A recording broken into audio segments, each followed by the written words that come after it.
The air is still intense in this particular grove on this particular day. The woods are densely packed with large, muscular, green-skinned creatures. It appears the whole community is gathered for this event. The fading lavender sunlight draws the shadows of the trees long over the ground, giving an ominous presence to this stretch of forest. The dwindling light dancing over the watering eyes of the congregation. Before the mass is a small, elongated rectangle made from dried sticks and wood. The top is the body of an immense orc, its green skin drawn tight over the hulking muscles below. There are no movements underneath the golden fabric draped over the body. No motion of breath. Next to the pyre stands one orc and one half-orc, the elder and Neff, shoulder to shoulder. Neff, his daughter, holds aloft a lit torch, its flames flickering shadows across their anguished faces. The flare exposes tears, slowly beating down the face of the young woman. Beyond the pyre, raised about 5 feet above the ground, is a hastily built wooden dais in juxtaposition with the ornate podium that sits upon it. A broad, sparsely clothed orc steps up to it. His body is a mass of withering muscles below his dark green skin. Auroch, the Blaze, is an orc that I had warred with for an eon, since before he was the Blaze, though he did always burn bright. His ferocity upon the field of war knew no shackles. His great sword and my bow raised any enemy we knew, and together we survived every encounter. When Auroch was raised to clan chief of the Dawn Scars, I knew we had chosen well. I had lived because of his guile and bravery. Though it was his ability to plant and breed peace throughout our homeland that earned him his name, the Blaze. He led our clan to peace with the Hanley line and became a respected leader in their home as well as in ours. Auroch burned bright, and those that treated with him flocked to him like a moth to the flame. His status and legend grew into the Blaze that we knew him as. May he forever burn bright in our hearts and our legends. The orc as ferocious on the field of war as he was in arbitration.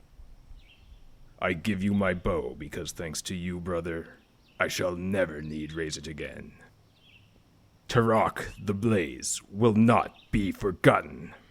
Auroch, the Blaze, to Acheron, to the infinite battlefield.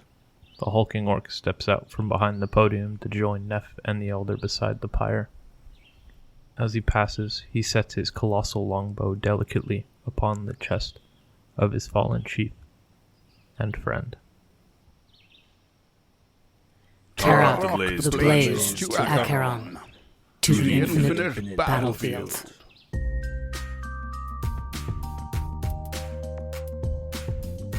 Hey there, creatures, and welcome to Encounter This, a podcast exploration of the creatures from Dungeons & Dragons and the lore that surrounds them.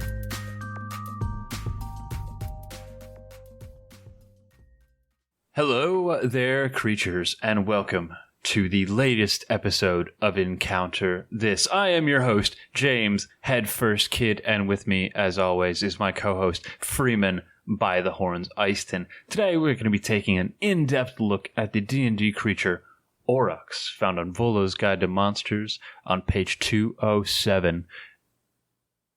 And I guess I should say, welcome back to Orctober. Bonus episode number 2. Why are we covering Aurochs? Because they somewhat sound like rock, which somewhat relates to orc in a letter sense. So we don't have a lot of basis for this, but that's fine. It's fun. And we're having fun. We're having fun. That was my intent anyway. We needed something to fill the month up, I think is what he's saying. Two things, kind of, yeah. Two things that are worth mentioning right out of the gate. James and I had a preamble before recording on this one, and turns out there's a little extra information that we're going to get into that I did not prepare because, I mean, an Aurochs it's a cow, so I didn't think there'd be much to pay attention to.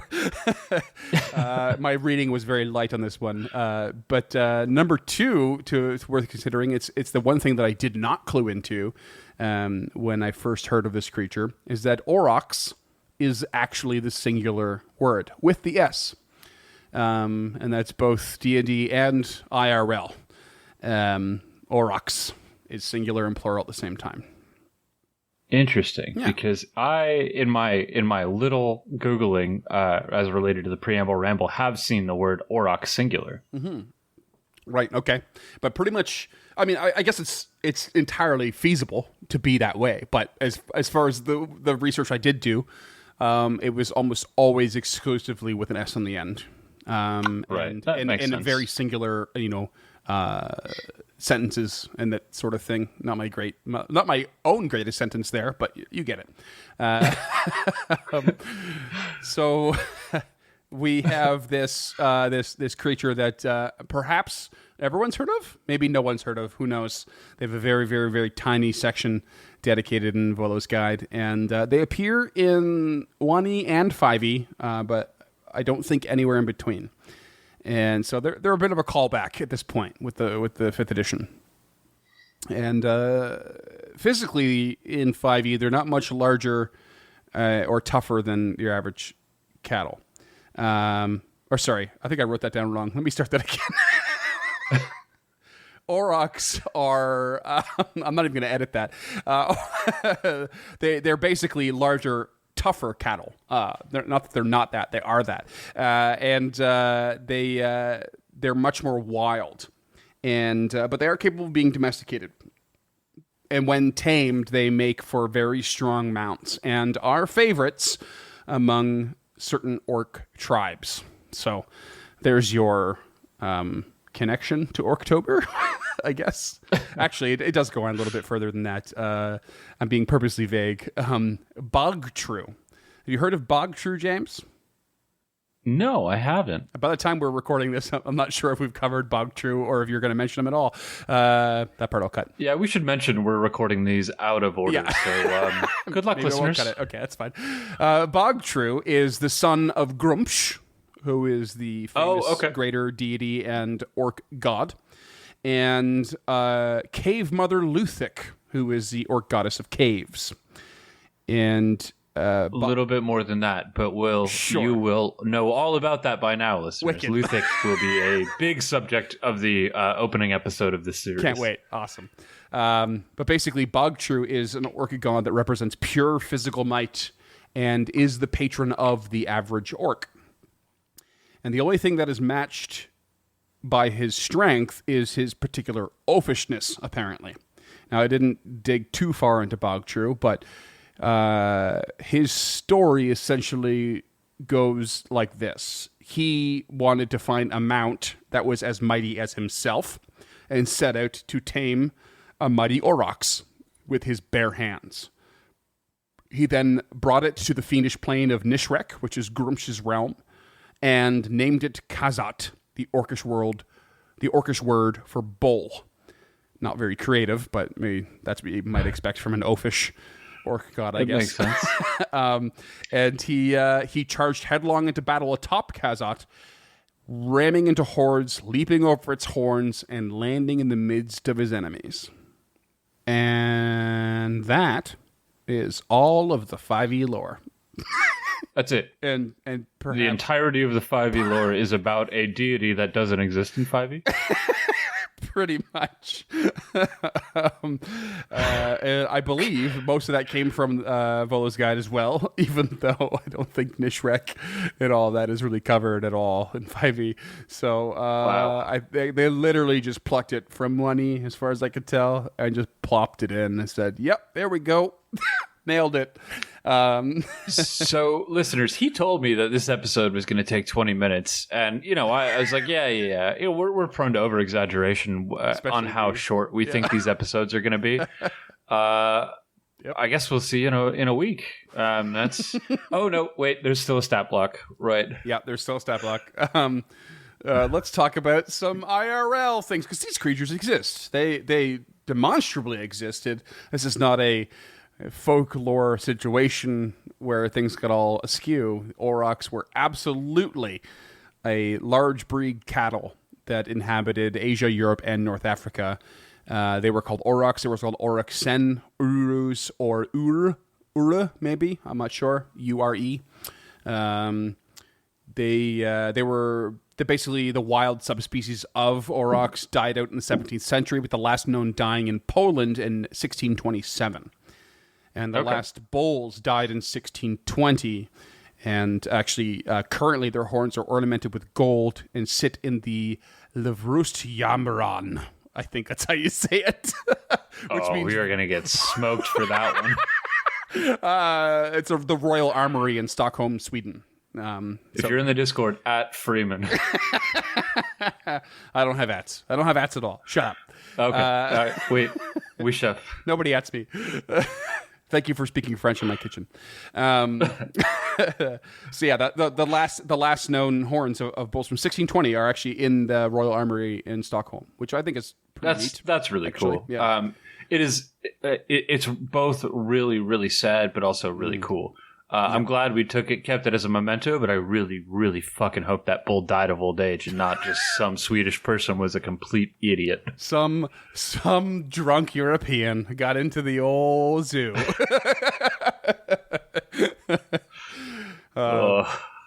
But among the domesticated and wild species that still exist that are related to the aurochs are, in fact, the taurine cattle, which are cows, wild water buffalo, gaur, which are Indian bison, and wild yak and banteng, a.k.a. Tembadau, I think maybe, that's how you say it, which are cattle in Southeast Asia.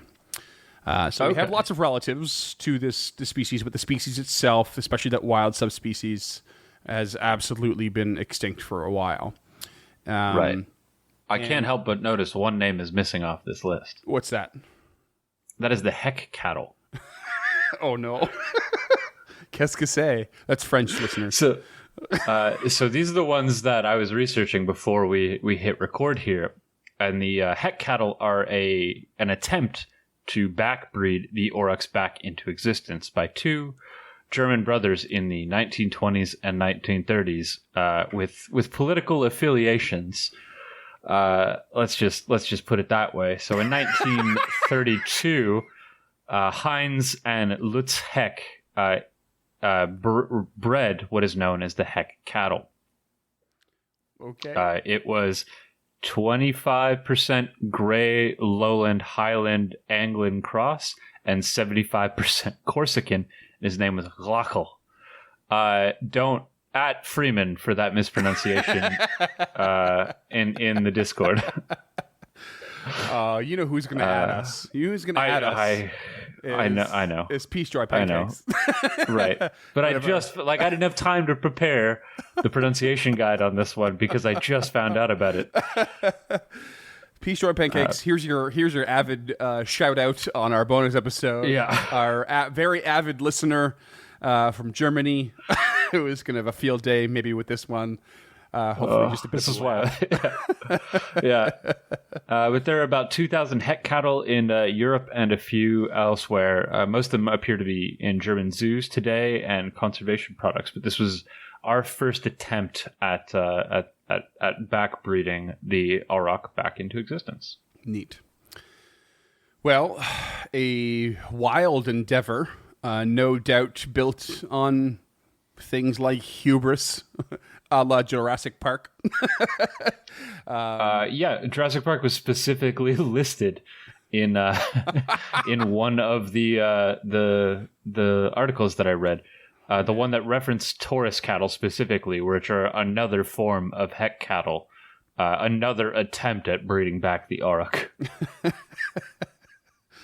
Oh, what a thing to do! What a thing to dedicate your life to. I don't know. Jurassic Parking a cow? Yeah, that's wild. It is. It is something else. I mean, so aurochs themselves, they were a significant game animal for many centuries. So I can only assume that doing so, there must be something we're missing in their substance and or gumption, for lack of a better word, that makes So these are the pigs of cow, is what you're saying. Yeah, right. Maybe they are. Maybe they are The magical, the most delicious cow that's ever existed. Maybe. Who knows? I'm sure that Cross between beef and truffles. You heard it here first. I'm sure that the aim to bring them back is purely selfish. At the end of the day, at least in the political affiliations of the Heck brothers, maybe? or Redempt. Yeah, the Heck brothers is probably dubious. They have dubious financial origins, to say the least. But I saw some things that because we made them extinct, we are obligated to try and bring them back, which is a political conversation that I want to have so badly, but I'm white-knuckling my desk to prevent myself from offering up an opinion on such a topic. So let's just move on. One thing is for sure, is we'll never make up for the damage we've truly done. Oh, yeah, and are still doing. constantly. Let's not forget the millions of species we're making extinct every year.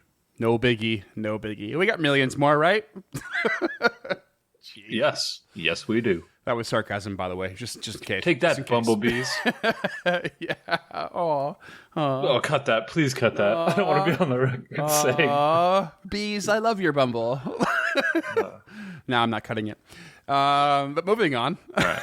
We have... For the record, we here at Encounter This love bees, support the bees, and hope they don't die forever. 100%. No doubt about it. If you have something we as a company will bees, draw that line in the sand. Bees are cool. If you have something against bees, you can unsubscribe right now. How dare you? I might cut that. And then just write B as your reason why you're leaving. No, I'm not cutting it. It's gonna be a whole episode of that. I love it. But yeah, so I mean, aurochs, they because they were a game animal for centuries, ancient Greeks and Paeonians hunted aurochs and used their horns as trophies, cups for wine, and offerings to gods and heroes, so on and so forth. In fact, they're actually mentioned several times in the Bible as rem or reem or some such. It's RE''EM.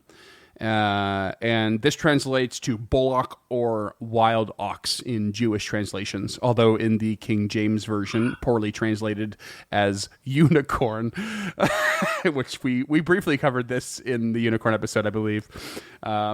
If not in the Kieran. I think if you take anything away from our episodes, it's that the King James Version of the Bible sucks. Just skip that one. And that's the one I grew up on, that's for sure. It's just I think that's the one I grew up on too, but I honestly don't know. The whole load of poorly translated hogwash built in there. But yeah, apparently these cows were unicorns, everyone, and we're supposed to rely on that. But they also became more rare. Sorry, as they became more rare, they became a symbol of social status and nobility, which is so fucking You might want to... typical. you might want to just do that sentence again. You went directly from sorry into the sentence, and that might be a hard I know. cut. I wasn't planning on cutting it. Okay. We need some meat in this episode. It might as well be us fumbling. Taking a backseat. Well, I interrupted you, so you're cutting it. Yeah. But yeah, as the aurochs became more rare, they became a symbol of social status and nobility, which is so fucking typical. And of course, nobles would use their horns for drinking and that sort of thing. So no doubt this, in its own way, probably led to their extinction. Oh, I need another horn because they're rare and I'm awesome. For sure. And they're valuable. Anything rare is, right. Let's not say anything. Most things rare are valuable. Pogs are rare. They're not valuable.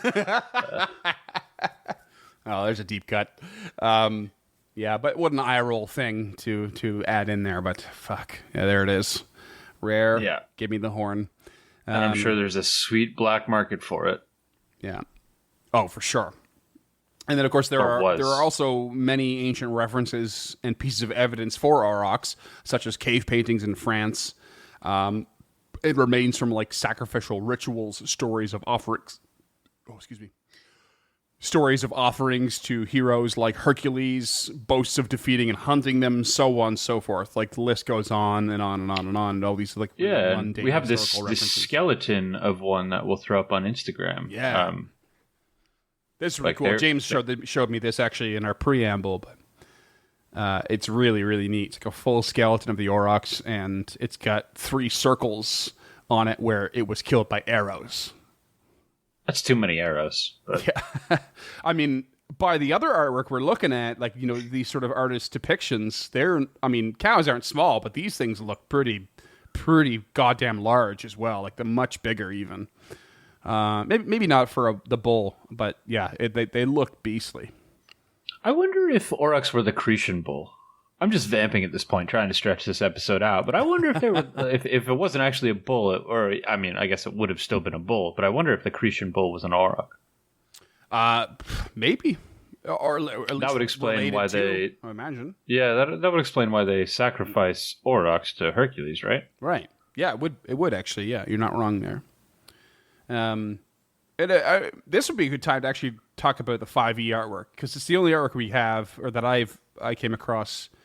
I keep scrolling past it, and I legitimately keep thinking that's from like 2e. Like, it's just so weird. Yeah, it's like a water buffalo crossed with the forest god of Princess Mononoke. Like, right? Yeah, it's probably one of my favorite pieces from 5e, hands down. It just looks like such a regal, badass, wild animal. Like, it's just like you wouldn't want to go near it at all. Regal really is the right word. Yeah. It's got 2 sets of horns and then a single one dead center. Like, it does look like it's this perfect combination of matty and dirty and just majestic and strong, and it's powerful. It looks powerful. It's missing a front leg, it looks like, but it's powerful. I can kind of tell that it's there. It's just a little awkward perspective on it, but yeah, imagine if Mufasa was a cow and he was like, well, everything the light touches. And you're looking yeah. you're looking in this. James Earl Jones would totally voice this. I believe you. I would believe this cow if it told me everything the light touches was my kingdom. This is CNN. Oh man. But yeah, it's really excellent. I mean, it's just a big beastly yak cow buffalo thing, and it's awesome. It looks great. It does. It really does. I love it. Again, it's so like juxtaposed with the rest of the 5e art to me. Mm-hmm. Like, I don't know who the artist is behind this, because 5e doesn't label their artists per image as far as I know. But it's fantastic. Yeah. It's really, really good. But that brings us to the most important part of an Aurochs, and which would be its mechanical nature. Well, prior to that, these things really look like they could do some damage. Like, really, I just, like, get those horns in there, like, really break into something. Like, mm-hmm. Like you and I are about to break into these cans of Black Knight Stout. Somehow that was way better and way worse than my segue at the same time. Well, crack into your can before this Aurochs cracks into your skull, and prepare to be disappointed. Because we've got How could I be disappointed with a full page stat block of a pack animal? Like, I'm not expecting anything. I'm gonna roll right through it. Okay, CR2, HP 38, speed 50, which is pretty solid. AC 11, natural armor, large, beast, unaligned, no languages, no nothing in immunities and resistance. Sweet little passive perception of 11, no big deal. But what it does have is charge in its abilities. It's got to move at least 20 feet straight toward a target, and then it uses its gore attack in the same turn, and if successful, deals an additional 2d8 piercing with those horns, and a DC 15 strength saving throw is required or be knocked prone. And the attack itself... Is that a standard action? That is part of the same action as attacking. So yes. Okay. It's a combo. It's a move in standard at the same time. Yeah, I just, for some reason, I feel like that should be under attacks, not abilities, but okay. Right, yeah. So I think the way they list it is like, if an attack is involved in this ability, the attack is under attacks, but this is an ability. I don't know, it's kind of a wonky gray area for sure in its listing. But its attack is gore, as it's stated, which is a +7 to hit and a 2d8 +5 piercing. That's pretty fucking big for a CR2. Yeah, so it's that's literally the whole stat block. There's nothing else to the creature. But should it run 20 feet in a straight line and hit you, you're looking at 48 +5, which is no slouch. But if it's not doing that, then it's not doing much.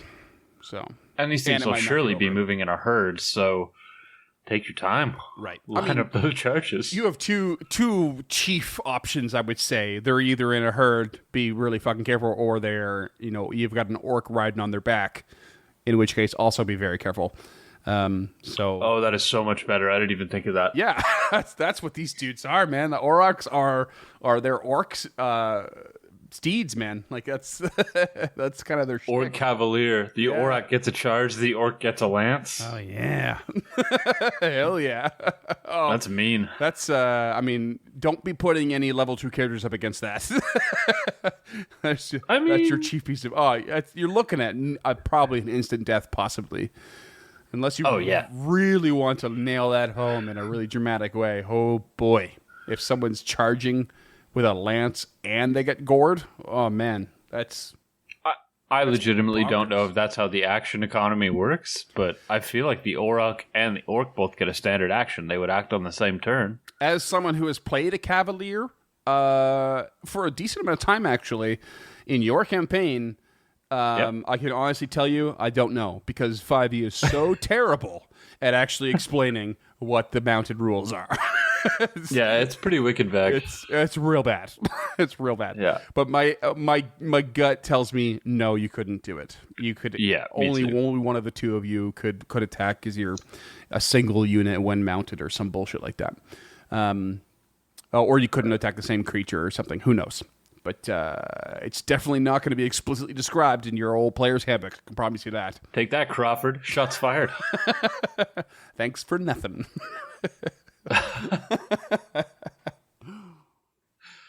Please don't sue us. I do have a really tiny little extra piece of fun here. I found a little clipping, which will be in our reading list, of where it appeared in First C, which was in Dragon Magazine issue number 137 on page 44. And it is listed as cattle, Auroch in parentheses. And this would have been a reprint, right? Not the original printing of the magazine itself. Or the stat. Oh, I think stat block. Yeah. I think, as far as I know, this is the only place in which Auroch appears in first edition and before 5e is in this magazine printing. It was not actually in. So here, let me go through it real quick.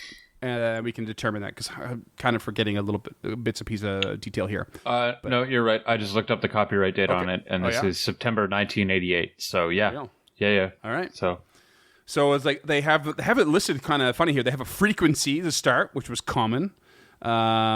A number appearing, which I assume at a time would be 2 to 5. They have an armor class of 6. I'm not sure how that math works out. They have a move of 15 feet. Hit dice of 6. The way armor's class worked in First E was different. It was a subtraction, not a meet to beat. If I remember correctly, it's been a long time since I've looked into it. You would roll your number and then minus the armor class from that number. I think so. Okay. Something to that effect. I honestly don't know, and I don't want to go on the record, but I know for a fact armor class worked different in 1E, because the GM did almost all of the rolls. Right. Okay. That's fair. And And then we've got number of attacks, 2 horns or 1 charge with trample. Damage and attack is listed. I don't know how to read this at all. They have 1-6/1-6 or 3-18 and 1-6/1-6. And then intelligence just says semi-blank. I guess they're semi-intelligent. That's the best.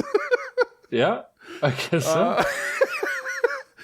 Oh, it's so funny to look at. But yeah, obviously not an original D&D player. At this point, I would have been barely born for this publication. But I wouldn't have. You wouldn't have been, yeah. I just thought of that. Off by like a year.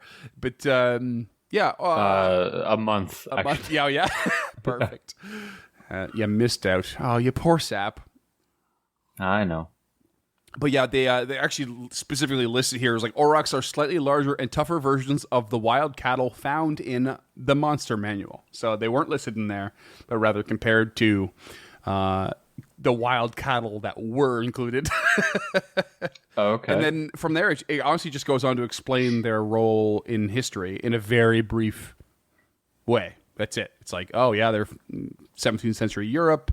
When they went to extinct, they were 7 foot high at the shoulder, fierce, agile, and it was at the very end here. It says, for game purposes, treat Auroch cows as buffalo and young adults as normal cattle. The statistics given are for Auroch males. That's it. Crazy. I actually have a PDF pulled up. I don't know if you know this, but that stat block appears directly next to an elephant. Directly next to an elephant. Yeah. Oh. Which is the next one of the next ones in the stat block. So this is fun. free PDF available online. So we'll have a full link to this and there's a whole bunch in here. There's the Glyptodon, the Gigantopithecus, which is exactly what you think, a Hyenodon. We should have done fucking dinosaurs in one-y. We should have, eh? Oh my god. Oh, that's awesome. Giant sloth. There's something called a Unitatharum, which is like a horned hippo. Like, this is awesome. Oh, crazy. One-y was so dope. Man, Mr. Gygax really did a number, didn't he? Holy shit. I don't even know if he's credited in this issue. That's super fun. Well, because we're recording these out of order, I don't remember. I don't think we'll remember to maybe cover it. Maybe we will, or we won't. But elephants and hippos did and will come up in our other bonus episode, which is interesting. Yes, absolutely. I love that. So it's funny that they're sitting on the same page as that, the Aurochs. So, which, by the way, is worth noting that in this little snippet from this magazine article, it's not included the S in Auroch. Oh, okay. Yeah. So there's our first evidence of derivation. Okay. Yeah, I see it. I didn't even notice. So I was too busy reading these letters to the editor. This might as well be a live episode. Oh my god, it's so ridiculous. Dear Dragon, I have found Isildur's ring. Photo enclosed. Reply: we've examined your photo, and we regret to report that the ring therein is part of a young woman's bathing suit holding together the suit's top and bottom's half. It is not, in fact, Isildur's ring. What? I don't know. I have no idea. But this was published in a real magazine. I bet you they just had the biggest laugh over whatever that was when they got it. Yeah. That's so Dear funny. Dragon, recently my AD&D game character Waldorf, the 358th level magic user, created the nuclear bomb. Due to this action, all of Greyhawk has been utterly obliterated except for a 3x4 mile island with a castle called Castle Waldorf. All creatures from the monster manual were destroyed due to the large amount of nuclear fallout. All of the deities work in a salt mine under Waldorf's castle. I would greatly appreciate if everyone would mail their character sheets to me so that I may tally up Waldorf's experience. All of the game manuals and modules are now totally false and untrue. Any profit made from TSR's merchandise from this day onward should be mailed to Waldorf's castle in gold pieces, of course. Reply, of course. However, you forgot to enclose a self-addressed stamped envelope. We regret that Waldorf must lose the experience points and gold for his victory. The past was a wild place. So good. Holy shit.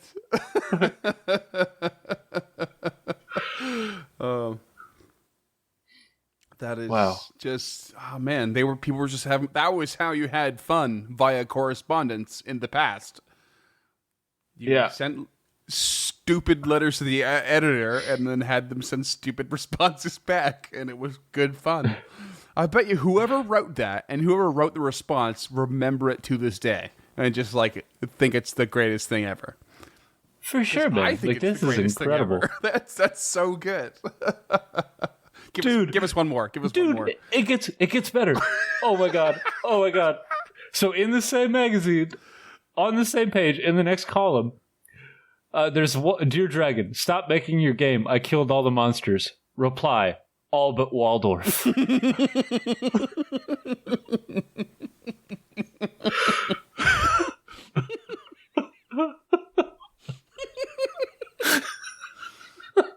Oh my god. Cheeky nerds. This is so good. I'm crying. I'm laughing so hard at that. Like, I've been reading these like out of order. Oh my god. Oh man. Oh, that's so good. Oh my god. You should just cut all that and just make that the excerpt. No, it's all staying in. This is too good. Oh shit. Oh, that was good. And I guess if you want us to read your letter, you can get in touch with us on patreon.com/encounterpod. For $5 a month, I'll send you a letter. And it'll give you access to our show notes. For $10 a month, you can suggest a creature. Maybe Waldorf. Who knows? For $1 a month, you can get access to our private Discord where you can, I guess, correct us for our pronunciation, send us letters to the editor. Really anything you want. We're there all the time. If you do not want to pay for this because, I mean, fuck, I understand. That was an episode-ish. You can get to us on Twitter or Facebook at EncounterPod or Instagram at Encounter.pod, where we'll be throwing up all of those images. The head cattle, the Auroch skeleton, the Auroch in 5e. I think there's an Auroch coin photo going up there. I don't know. And if you want to check out past episodes like the aforementioned hippo, if that made it into this episode. If not, good luck. You can find all of our past episodes at encounterthis.ca with links to read them, with links to listen to them, and any other links that are appropriate, including this issue of Dragon Magazine. That will definitely be linked over there on our blog if you want to read the letters to the editor, because there's more. Those are just the ones that I like. Oh, there's more. There's so many more. I didn't even know these were there. Oh, that's so good. This might just be what I do for the rest of my evening, is just read the letters to the editor and all of the Dragon magazines available online. These are fantastic. And drink more gin and more whiskey. Yeah. A big thank you to whoever wrote these and replied to these. And if you want to give us a big thank you, you can rate and review our show on your platform of choice, especially the Apple Podcast app. It really does help our show with placements and attracts new listeners. Hopefully they don't start with this episode. But thank you for making it to the end of whatever the fuck that just was. And we look forward to getting at you next week with the next episode in this wonderful suite of Orctober. I'm sorry, I'm still reeling at this. It's so good. And it might be fair to say that I'm a little bit tipsy I don't know about you. Oh, gotcha. I'm not. I'm almost there. I'm feeling extra giggly is all. I'm close. Like I'm in my head. I've been planning how to do an Auroch Auroch pun, and I'm not there. I can't get there. So if you've got that, let us know. Hit us up, and we will cut it into this episode and republish it. Done. Sold. Promise. Maybe. Yeah. Thanks, everyone. Yeah, we're sorry. We'll see you next week.